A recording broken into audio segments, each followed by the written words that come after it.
मत्ती की इंजील बाब 14। उस वक्त चौथाई मुल्क के हाकिम हेरोदेस ने यीशु की शोहरत सुनी और अपने खादिमों से कहा, ये यूहन्ना बपतिस्मा देने वाला है, वो मुर्दों में से जी उठा है, इसलिए उससे ये मौजे जाहिर होते हैं।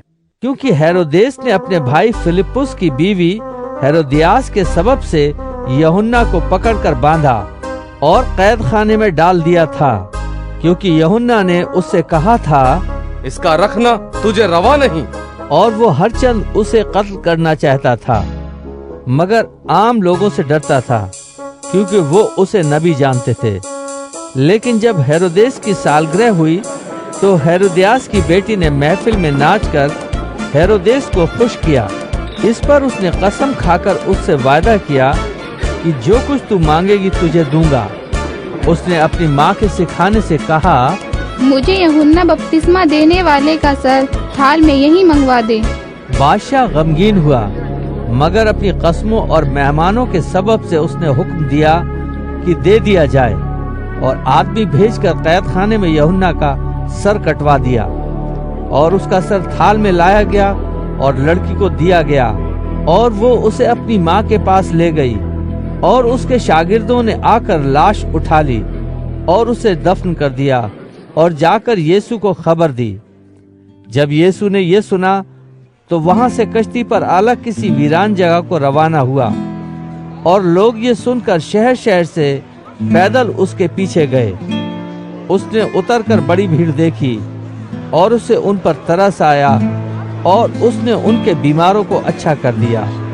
और जब शाम हुई तो शागिर्द उसके पास आकर कहने लगे, जगह वीरान है और अब वक्त गुजर गया है, लोगों को रुखसत कर दे ताकि गांव में जाकर अपने लिए खाना मोल लें।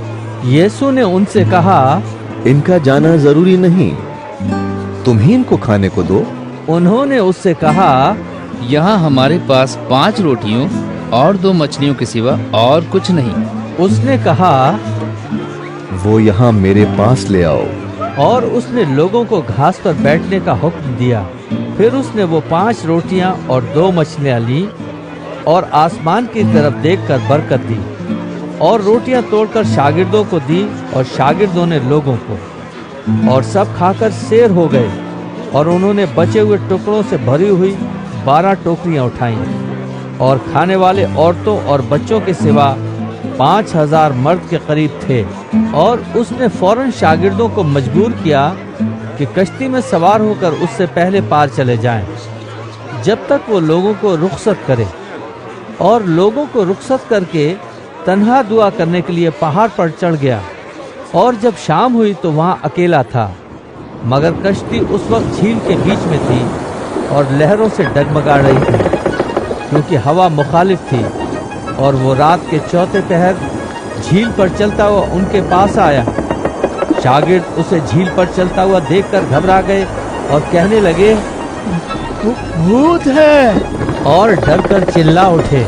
यीशु ने फौरन उनसे कहा, खातिर जमा रखो, मैं हूँ, डरो मत। पतरस ने उससे जवाब में कहा, ऐ खुदावन, अगर तू है तो मुझे हुक्म दे कि पानी पर चलकर तेरे पास आऊं।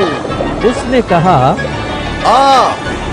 पतरस कश्ती से उतरकर यीशु के पास जाने के लिए पानी पर चलने लगा, मगर जब हवा देखी तो डर गया, और जब डूबने लगा तो चिल्लाकर कहा, ऐ खुदावन, मुझे बचा। यीशु ने फौरन हाथ बढ़ाकर उसे पकड़ लिया और उससे कहा, ऐ कम एतकाद, तूने क्यों शक किया? और जब वो कश्ती पर चढ़ाए तो हवा थम गई, और जो कश्ती पर थे उन्होंने उसे सिजदा करके कहा, यकीनन तू खुदा का बेटा है।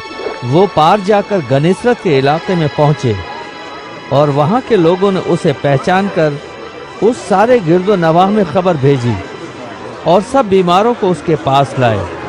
और वो उसकी मिन्नत करने लगे कि उसकी पोशाक का किनारा ही छू ले, और जितनों ने छुआ वो अच्छे हो गए।